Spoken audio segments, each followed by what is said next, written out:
this morning I got up. It should be a spring morning, really. We're into March now.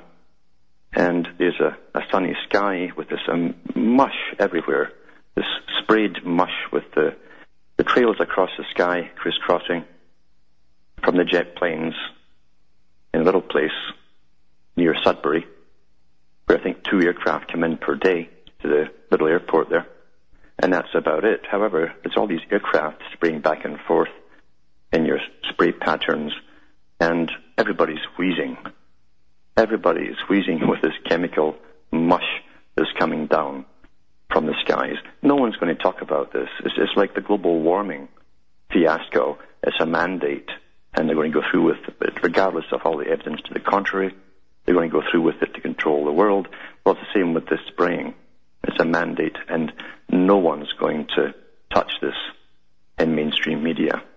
It's a must-be, obviously.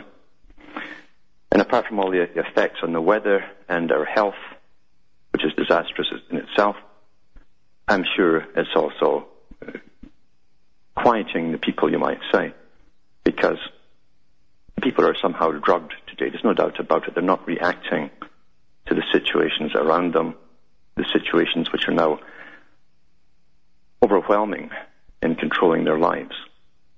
There's hardly a reaction from most people in the streets. Whether it's just shock as to what's happening or whatever, who knows? Or is it the fact that they've been dumbed down so much with TV, trivia, inoculations, GMO food, and now the spraying on top?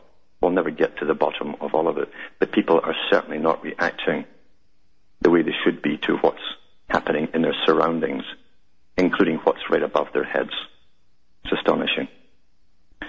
And I think I've mentioned before that a member of Parliament from Sudbury went to Ottawa and brought it up in the Parliament building for Canada about the spraying and what's going on. And it was I think it was the Minister for Defence, Department of Defence, said they don't have to answer that question. So it comes under national security. In every country it's the same thing as national security. And I guess it depends how you view what the nation is. Is the nation a corporation owned by a few? And if we all knew what was happening to us by the few, would we be upset about it? Is that why? Is that why? It's national security, is their nation? Because we don't seem to have any say in the matter whatsoever. Disgusting. And scary, as I say, hardly a reaction from the public. We're being blitzed every day with the clouds coming down from the sky. And we're back with more after these messages. Hi folks, I'm Alan Watt. We're cutting through the matrix. Reading an article by Christopher Booker from the Telegraph on the global warming scam. And he says here, this was on the 14th of March 2009. It says, considering how the fear of global warming is inspiring the world's politicians to put forward the most costly and economically damaging package of measures ever imposed on mankind. It's true, ever imposed on mankind. The most damaging package of measures ever imposed on mankind. That's a truth. It is obviously important that we can trust the basis on which all this is being proposed.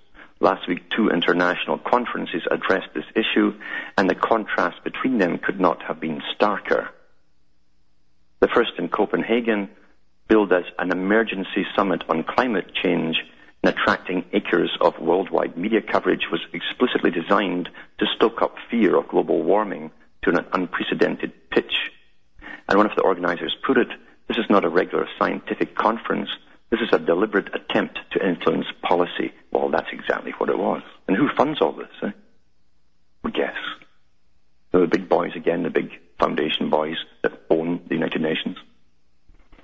And it says here, what worries them are all the signs that when the world's politicians' coverage on Copenhagen in December to discuss a successor to the Kyoto Protocol under the guidance of the UN Intergovernmental Panel on Climate Change, there will be so much disagreement that they may not get the much more drastic measures to cut carbon emissions than the alarmists are calling for. So in other words, they're going to hype it up really, really big, to get all their funding, etc., etc. Thus, the name of the game last week, as we see from a sample of quotations, was to win headlines by claiming that everything is far worse than previously supposed. So the first supposition is far worse, but all the supposing is worse than supposing. Sea levels rising by 2100 could be much greater than the 59 centimeters predicted by the last IPCC report. I've been hearing about this all my whole life. I can remember when I was about 15, they said it was going to raise. By now, most of the islands in the Caribbean should be under 3 feet of water. Same group were howling about that then. Didn't happen. It says global warming could kill off 85% of the Amazon rainforest, much more than previously predicted or guessed at, I would add. The ice caps in Greenland and Antarctica are melting much faster than predicted. The number of people dying from heat could be twice as many as previously predicted or guessed at. None of the government-funded scientists making these claims were particularly distinguished. In other words, we're all third-raters, but they're yes-men who get paid well for being yes-men. But they succeeded in their object as the media cheerfully recycled all this wild scaremongering without bothering to check the scientific facts. What a striking contrast this was to the second conference which I attended with 700 others in New York, organized by the Heartland Institute under the title Global Warming. Was it ever really a crisis? In Britain, this received no coverage at all, apart from a sneering mention by The Guardian. Although it was addressed by dozens of expert scientists, not a few of world rank, who for professional standing put those in Copenhagen in the shade. Led off with stirring speeches from the Czech President Václav Klaus, the acting head of the European Union, and Professor Richard Lindzen of MIT, perhaps the most distinguished climatologist in the world. The message of this gathering was that the scare over global warming has been deliberately stoked up for political reasons and has long since parted company with proper scientific evidence. Well, we all know that. Those who listen to this show are aware of that.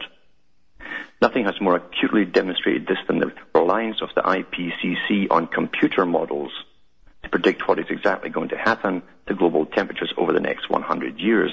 On these predictions that temperatures are likely to rise by up to 5.3 centigrade, all their other predictions and recommendations depend. Yet nearly 10 years into the 21st century, it is already painfully clear that the computer forecasts are going hopelessly astray. They're useless. All these computer... it's no different in the old days when in the royal courts, kings and queens were surrounded by astrologers and fortune tellers who would advise them when to attack the country next door or across the water. And they mumbled their mumbo-jumbo, their own little scientific nonsense, because they all had their own little language, you see, for their own particular political reasons, mainly to keep their heads on and to get rich around the king or the queen. There's the same thing here. Here they just build computers to try and give them the answers they're looking for, that they want to hear. Anyone can do that. You can build a computer to give you whatever you want to hear. It says here, far from rising with CO2 as the models are programmed to predict they should, the satellite-measured temperature curve has flattened out and then dropped. It's getting cooler. If the present trends were to continue, the world in 2100 would not, in fact, be hotter, but in 1.1 centigrade cooler than the 1979 to 1998 average. Now, we all know this because it's been through one of the most severe winters we've had for years, regardless of all their hype about global warming. It says, yet it is on this fundamental inability of the computer models to predict what has already happened that all else hangs. For 2 days in New York, we heard distinguished experts such as Professor Shunichi Akasofu, former director of the International Arctic Research Center, Dr. Willie Soon of the Harvard-Smithsonian Center for Astrophysics, and Professor Paul Reiter of the Pasteur Institute, authoritatively and often wittingly tear apart one piece of the scare orthodoxy after another. I'll be back with more after this break. Hi folks, I am Alan Watt. We're cutting through the matrix, reading an article from the Telegraph which debunks the whole global warming crisis that's been all over the media, especially since the latest meeting of the IPCC. And this man goes on to say, this report goes on to say here, It says sea levels are not shooting up, but only continuing their modest 3 millimeter a year rise over the past 200 years. The vast Antarctic ice sheet is not melting except in one tiny corner. The Antarctic Peninsula tropical hurricane activity, far from increasing, is at its lowest level for 30 years. The best correlation for temperature fluctuations is not CO2, but the magnetic activity of the sun. And it says, for an admirable summary of proceedings by the Australian paleoclimatologist Professor Bob Carter, Google Heartland and Quadrant. Yet the terrifying thing, as President Klaus observed in his magisterial opening address, is that there is no dialogue on these issues. When recently at the World Economic Forum in Davos, he found the minds of his fellow world leaders firmly shut to anything but the fantasies of the scaremongers. Well, you see, you got to ask why. How come they're all on board with this? And they are. They're all on board. They've all been godsent and told what their orders are. As I said, my own modest contribution to the conference, there seems little doubt that global warming is leading the world towards an unprecedented catastrophe, but it's not the technicolor apocalypse promised by the likes of Al Gore. The real disaster hanging over us lies in all those astronomically costly measures proposed by politicians to meet a crisis which in reality never existed. And that's true, but it's for a purpose. It's to control our behavior, our purchasing, what we buy, how we live, right down to how many children, if any, you'll be allowed to have. It's a must-be. It's a must-be. And you look at the big eugenicists at the top, the ones who have the foundations that fund all these NGOs, who fund all the scaremongers. And you'll find this is an old agenda, very old agenda. How do you get the public to capitulate and give up all their rights and privileges? You do it through terrorism and the threat that man himself is going to destroy the planet. Man is at war with the planet. Those two things. And it's happening right now. And they wrote about it in their big think tanks like the Club of Rome and published it in their own books. Now it's happening. And you see all these prostitutes called politicians who climbed on board because they smell which way the wind is blowing and they want to have it blow in their favor. Go along with this scam. The world is at war, and the war is on the public, the entire public of the planet.